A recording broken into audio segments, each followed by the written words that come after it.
La méritocratie n'existe pas. Arrêtez d'avoir une mentalité de faible. Parce qu'en soi, se plaindre, c'est pas ça qui va faire que tu vas sortir de cette situation. C'est plus par rapport à ça. Je pense que quand il dit ouais, mentalité de faible, c'est pas le bon terme. C'est pas être faible. Je pense que c'est être humain. Alors comme ça, tu viens sur ma chaîne secondaire sans t'abonner. Non mais attends, je viens de voir que t'as même pas liké la vidéo. Ça, c'est vraiment méchant. Mais t'as de la chance. Pour cette fois-ci, je te laisse passer. Mais c'est la dernière fois, hein. Allez, bonne vidéo. La méritocratie n'existe pas. Arrêtez d'avoir une mentalité de faible. Sur Twitch, là, à l'heure actuelle, je suis dans le top 0,00005. Et je suis qui? Moi, je traînais pas avec Gotaga quand j'étais petit. Je regardais même pas les streams. Et pourtant, là, j'ai autant de viewers. C'est le top 0,000. Arrêtez d'avoir une mentalité de faible. Sinon, vous allez rester faible et vous allez jamais grandir dans vos vies. Travaillez. Il y a des gens qui arrivent à faire des choses. T'es une exception. Je suis pas une exception, en fait. C'est une phrase de faible de dire t'es une exception. Il y a quoi de différent chez Michou, chez Inoxtag? Il y a quoi de différent? On est des gens normaux qui avons travaillé, qui avons cru en nous et qui n'avons pas abandonné, tout simplement. La méritocratie n'existe pas et je m'en fous. Pensez ce que vous voulez, pensez ce que vous voulez. Bande de pessimistes. Vous pensez que le PSG, il y a 10 ans, ils auraient pensé qu'ils allaient gagner? Vous pensez qu'ils allaient taper 5-0 l'Inter en finale de Coupe de Ligue des Champions? Vous pensez vraiment, quand ils étaient en train de perdre là, tout le temps perdre, vous pensez que c'est pas lié au travail, ça, les gars? Ok, il y avait l'argent de Nasser, ok. Mais Dembélé, il a travaillé. Doué, il a travaillé. Ils ont travaillé. Mais vous croyez trop que l'argent, ça résout tout. Vous m'énervez parfois. Vous êtes... Ah, vous avez tellement une mentalité de perdant. Pourquoi vous pensez comme ça, les gars? Ça me dépite. On n'est pas perdant, juste réaliste. C'est une phrase de perdant, ça. T'as perdu, bah recommence. Fin. Mais en fait, toi, tu vas perdre 10 fois et tu vas dire, bah, je suis réaliste, en fait, je suis trop nul, j'arrive pas. Bah ouais, t'es un perdant, frère. Alors, je suis pas totalement d'accord avec lui, pas sur tout en tout cas. Mais par contre, sur le fait qu'ils disent ouais, mentalité de perdant, alors c'est pas vraiment le terme, mais je dirais plus qu'il y a des gens qui vont s'écraser. Ok, t'es dans une situation et comment tu vas gérer cette situation, tu vois? Et il y a beaucoup de gens qui vont brasser du noir et parfois c'est pas forcément la solution. Certes, la situation pue la merde, mais à quoi ça sert de rester négatif? Peut-être que je raconte de la merde et tout, mais parce qu'en soi, se plaindre, c'est pas ça qui va faire que tu vas sortir de cette situation. C'est plus par rapport à ça. Je pense que quand il dit ouais, mentalité de faible, c'est pas le bon terme. C'est pas être faible. Je pense que c'est être humain. Par rapport à la condition de créateur de contenu, déjà, pour moi, quand tu travailles plus, quand tu te donnes les moyens et quand tu bosses intelligemment, tu auras plus de chances de réussir. Je parle juste dans le monde de la création de contenu. Tu auras plus de chances de réussir que les autres. Et dans plus de chances, il y a chance. C'est-à-dire qu'il y a des gens qui font tout ce que je vous dis, mais qui n'y arrivent pas. Quand je parle de la chance, c'est saisir une opportunité. C'est-à-dire que tu vas avoir un créneau, sur ce créneau-là, tu sais que ça peut péter, tu dois te donner à fond. Moi, j'ai eu de la chance, je le dis. Je pourrais même pas vous expliquer pourquoi j'en suis là aujourd'hui, à ma piètre échelle. Moi, je vous dis juste que, de mon point de vue, j'ai travaillé plus que les autres, ça c'est indéniable, j'ai travaillé plus. J'ai sacrifié énormément de choses, mais j'ai travaillé intelligemment. Il y a un multivers où ce même Feymars travaille de la même manière et il ne réussit pas. Pareil, on vous a toujours dit depuis que vous êtes tout petit que les hommes naissent libres et égaux en droit. Ce n'est pas vrai parce que, encore une fois, le cercle social où tu vas naître, le facteur chance n'est pas le même. Imaginons que tu naisses dans une famille où tu as plus de contacts, ce sera plus simple. Un random qui veut gravir les échelons dans un secteur en particulier, s'il n'a pas les contacts, tu sais, au bout d'un moment, t'as un palier, quoi, tu vois. Faut des contacts pour s'élever, t'as besoin d'aide, de soutien et tout à tout le monde, à droite à gauche, tu vois. Quand t'es dans une famille qui a déjà les contacts, c'est plus simple. C'est plus simple. Je dis pas que c'est impossible. On parle de chance, les gars. Juste que le rapport, quand tu spawns, n'est pas le même. Après, encore une fois, là, sur la partie où il dit, ouais, une mentalité de faible, je pense que le mot faible est un peu dur. C'est pas une mentalité de faible. En fait, je pense que c'est frustrant de voir des gens qui s'écrasent. C'est pas en ayant ce comportement-là que la situation va changer. Pour moi, dès le départ, on n'a pas tous les mêmes chances, mais tu peux quand même te donner les moyens de réussir. Mais, encore une fois, tu peux tout bien faire et ne pas réussir. Ça existe. Tous les créateurs de contenu qui ont réussi ont tous eu de la chance à un moment. Mais une fois qu'ils ont eu cette chance-là, ils ont saisi l'opportunité et ils se sont donné les moyens d'y arriver. Tu vois, on appelle ça, moi j'appelle ça un momentum. T'es exposé, t'as de la visibilité. Créateur, je parle que dans la création de contenu, hein. On y va. Mais le point commun, en tout cas, tous les mecs qui sont arrivés au top, tout le monde a charbonné. Il n'y en a pas un seul qui s'est gratté les couilles et qui est arrivé à sa place juste comme ça. Ça n'existe pas. On regarde le top Twitch, tout le monde travaille. Le message à retenir, c'est que les gens ont trop peur de l'échec. Les gars qui sont en haut de l'échelle aujourd'hui, c'est des gars qui ont vécu des échecs un jour et qui n'ont pas abandonné. Oui, je suis d'accord avec toi. On appelle ça la prise de risque. Sortir des sentiers battus, en fait, c'est-à-dire que dès le départ, t'es là, tu dois aller à l'école. À l'école, tu dois avoir les meilleurs résultats. Ensuite, tu dois faire une école ou aller à la fac. Puis ensuite, tu dois trouver un travail. Puis nanana, puis ensuite, tu dois faire du 8h-17h. Il y a un tracé qui t'est déjà donné, mais si tu veux sortir de ce tracé, il faut que tu prennes des risques. Demain, tu vas créer ton restaurant, tu vas prendre des risques. Tu sais pas, en fait, la vie, c'est un questionnement perpétuel, les gars. Est-ce que si je crée un restaurant, il va marcher? Mais il faut bien tenter. Pape a travaillé, hein. Pape, il avait déjà une bonne communauté. Mais tu vois, avec Sardoche, Expédition, il était déjà bien, hein, Pape. Hein. Il a saisi une opportunité. La méritocratie n'existe pas. Après, moi, je vous avoue, le terme méritocratie, moi, j'y connais rien, les gars. J'ai pas non plus un vocabulaire ultra poussé et tout. Arrêtez d'avoir une mentalité de faible. Sur Twitch, là, à l'heure actuelle, je suis dans le top 0,00005. Et je suis qui? Moi, je traînais pas avec Gotaga quand j'étais petit. Je regardais même pas les streams. Et mais globalement, en fait, dans ce début de discours, c'est quand même un discours positif. C'est-à-dire que c'est un discours pour que tu te sortes les doigts du cul. Et pas que tu t'effondres par rapport à la situation qui est mise en place autour de toi. Tu ne changeras pas ta condition ou le monde si tu ne réagis pas. Mais, sur la base, on n'a pas tous les mêmes chances. Il y a des gens qui arriveront à une certaine échelle sociale en travaillant 10 fois moins que toi parce que ils ont déjà des choses qui sont pré-mâchées dans le parcours. C'est comme ça. Et c'est pas en ayant un comportement négatif, en disant « Ouais, mais la vie est nulle. Ouais, mais tout s'écrase. Ouais, mais j'y arriverai jamais » que ça changera. Si tu ne prends pas le risque, comment tu veux avancer en fait? Il y a aucun mec qui est arrivé au sommet sans se péter la gueule. Ça n'existe pas. On vous montre à chaque fois la réussite, mais pourquoi on vous montre pas les moments où c'était dur? Et je pense que ça aussi, c'est un problème, les mecs. Ils montrent toujours, ouais, le PDG d'entreprise qui est multimilliardaire, mais pourquoi on nous montre pas les moments où il s'est foutu dans la merde? Alors, parfois, c'est pas forcément le cas, hein.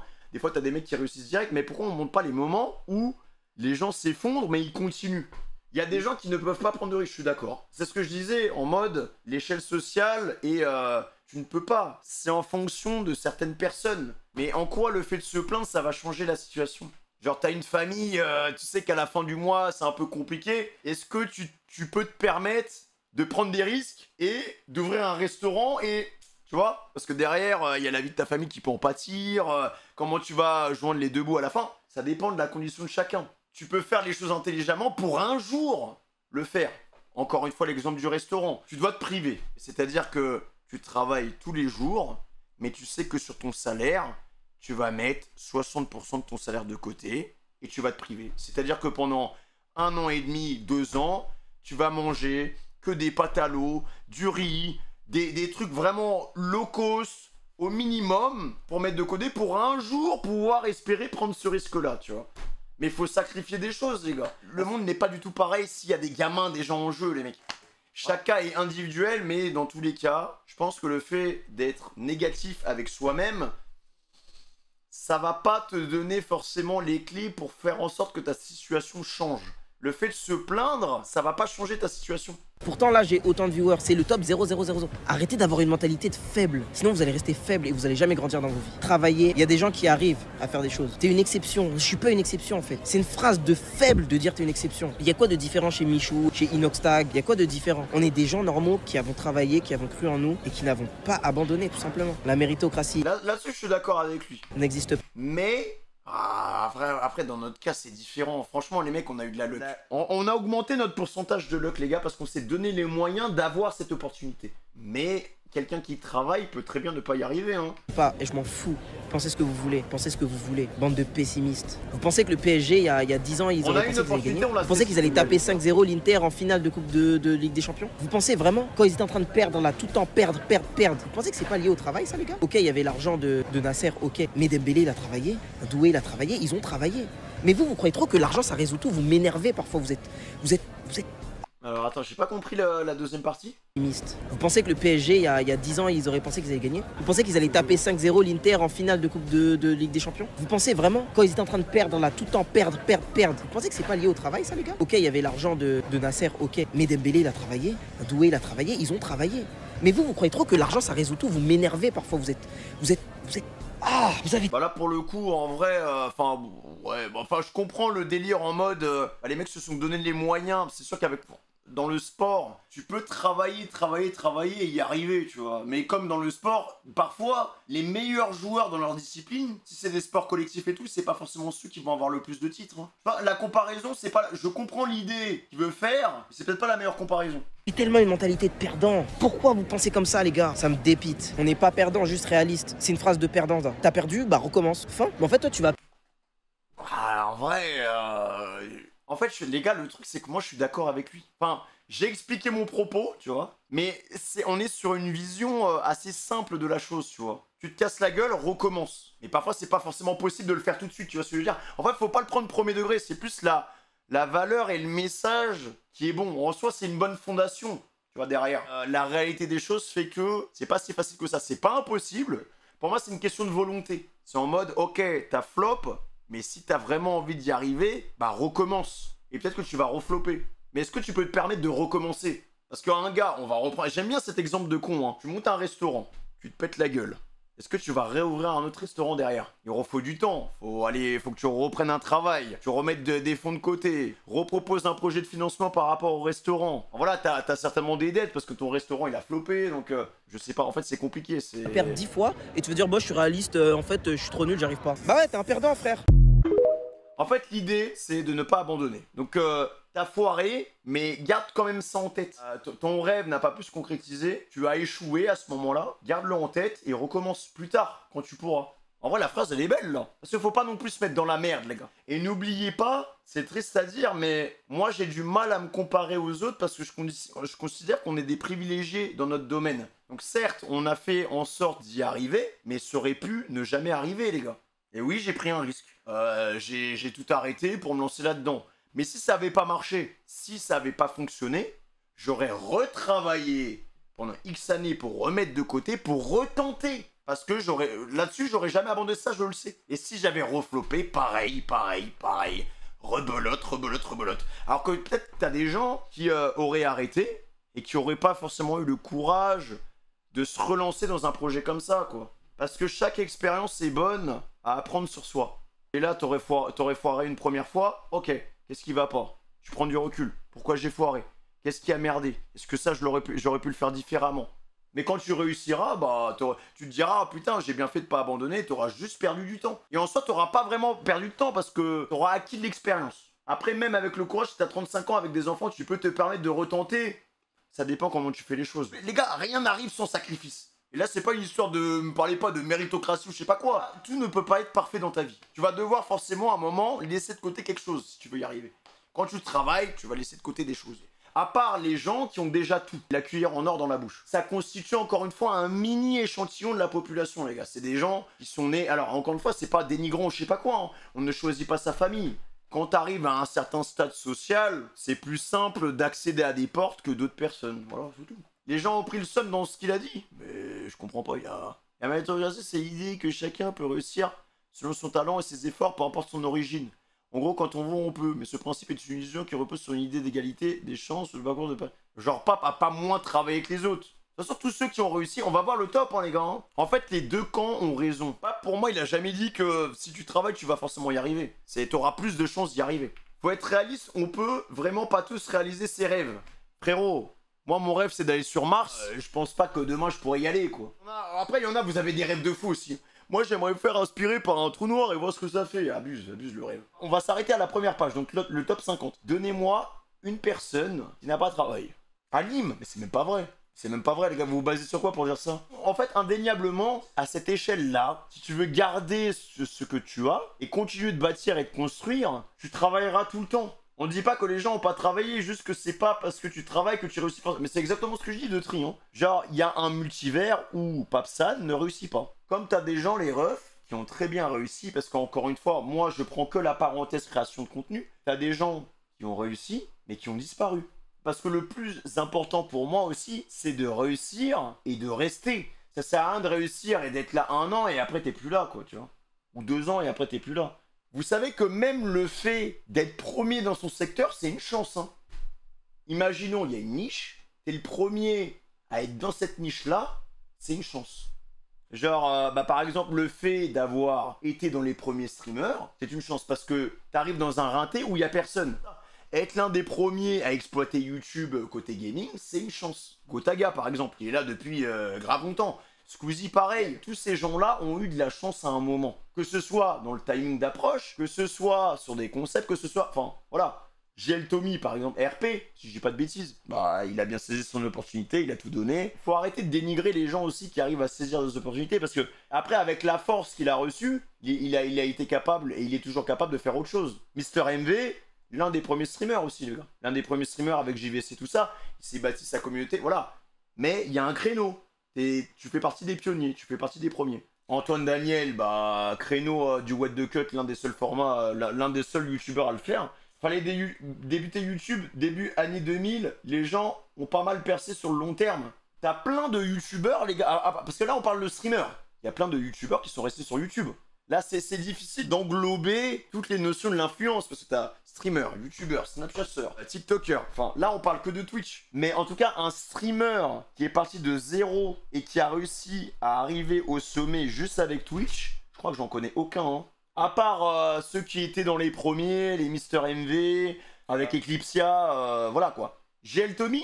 Non, Tommy, bah en fait, généralement, toute la vague du RP, c'est des gens qui étaient là au bon moment et dans les premiers, quoi. Meja aussi, hein. Meja, c'est vague du RP, si je dis pas de bêtises. Jiraiyaska, c'est l'un des premiers, les gars, que je suivais. En fait, c'est les premiers streamers que j'ai côtoyés, quoi. Zerator, tout ça, ce noyau-là, ils viennent tous d'Eclipsia, les gars. Et Lydia et Fugu, c'est Twitch aussi. Bah, de base, c'est des streamers, mais le questionnement qu'on doit avoir, c'est qui en est arrivé là que grâce à Twitch. Et Lydia, Fugu, YouTube, TikTok. En fait, maintenant, tous ceux qui sont là, ils sont pas là que grâce à Twitch. Je sais pas, on prend Nasdas, c'est pas un streamer, quoi. Nasdas, il lance son live, il exporte, pardon, sa communauté Snapchat sur Twitch. Et Lydia, Fugu, ils se développent principalement grâce à leur réseau externe, comme tout le monde maintenant. Genre tout le monde a un TikTok, tout le monde a un compte YouTube. Personne n'a juste un Twitch, genre. Zod en soi avait juste un Twitch, mais il a reçu un coup de pouce. Oui, bah il y a eu une aide extérieure, et encore Zod, c'est un cas à part, les gars, parce que on prend Lowclear qui est top 10, plus Squeezie qui est top 1. Parce que bon, là il est plus vraiment top 1, il est top 2. Mais tu prends ces deux-là, et tu fais un concept autour d'un stream. Enfin, c'est hors du temps, c'est hors sujet, limite, tu vois. C'est trop compliqué parce que tu vas devoir prouver 10 fois plus. La plupart des gens vont te regarder parce qu'ils estiment, bah c'est soit des jaloux, soit ils estiment que t'as rien à faire ici. Et pour concrétiser ça, il faut que tu aies une expérience sur la plateforme. Il faut que tu passes ces paliers-là, tu vois, que tu connaisses ces paliers à 5 viewers, à 20 viewers, 50 viewers, 100 viewers, 500 viewers, que tu aies des pics de hausse où t'as soi-disant à ton prime, puis des rechutes, puis après hop, puis des rechutes, puis tu montes, tu descends. Tu montes, tu descends. Sauf que t'en as qui montent, puis la rechute elle est trop folle. Ninja c'était que Twitch. Non, il était youtubeur de base. Mais il faisait beaucoup de lives. Il faisait des lives sur YouTube, notamment sur Halo et tout. Après il a décalé sur Twitch. Et encore une fois, pareil les mecs, chance. Ninja, Fortnite. Et avant ça, Ninja c'était déjà quelqu'un. Il tournait en 2000 et 3000. Mais ça a été l'un des premiers et des plus gros à exploiter Fortnite, alors que la plupart des gens regardaient Fortnite du mauvais oeil en mode ah mais c'est un truc pour bébé, jamais je vais jouer à ça. Et il y a un monde où Ninja, bah regardez Ninja où il en est maintenant. Bon, il a tout gagné en soi, mais quand t'es créateur de contenu, t'es animé quand même dans une perspective d'évolution. Là Ninja il était roi du monde et maintenant bah ça se trouve moi je lance un React à lui, je peux faire plus de specs que lui, tu vois ce que je veux dire. Il a plus besoin de travailler, mais ça dépend ce que tu recherches. Si t'es dans une recherche d'évolution dans la création et dans ton métier, on l'avait regardé la dernière fois, c'est sûr qu'on est loin des 100 000, 200 000 specs quoi. C'est à partir de quel moment tu as commencé à travailler avec une équipe monteur et tout? J'ai commencé à travailler avec d'autres personnes à partir de 6 mois. À partir du moment où j'ai commencé à dégager plus d'un SMIC, et j'ai choisi d'investir la moitié de ce que je gagnais dans quelqu'un qui pouvait m'aider à développer mon contenu ailleurs, donc notamment YouTube par exemple. T'avais pas mis 34 côtés avant de commencer à stream? Si, j'ai mis...